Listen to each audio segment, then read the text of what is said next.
Assalomu alaykum azizlarim. Bugun tortimiz uchun vafelni dekor tayyorlaymiz.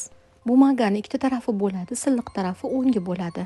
Buni ikkiga bo'g'laymiz. Tortimizning razmeriga qarab 2 sm bo'laklarga bo'lib olishimiz kerak. Albatta, shu holatda sizlarga oson uslubini ko'rsataman. Shunaqa ikkiga bo'g'lab olib kesmaysizlar. Tortni krem slivka bilan qoplab oldim. Shanti bilan ham yoki chiz kremlar bilan ham qoplash mumkin. Vafelni ikkita qilib yopishtirib chiqamiz. Shunda qulay bo'ladi. Gohida uchtalab ham yopishtirsa bo'ladi. Gullarni hamisha tortga yopishtirishdan oldin bir marta chayib yuvib olish kerak. Mana tortimizni gullar bilan bezatib oldik. Endi maxsus toperni tortni kerakli bo'lgan joyiga o'rnatib qo'yamiz. Bezatib bemalol muzxonaga yana joylab qo'yishingiz mumkin, toki egasiga yetib boradi va o'sha marosimlar o'tgunicha ham turib beradi. Mana yana bitta tort turini bezatishni o'rganib oldingiz.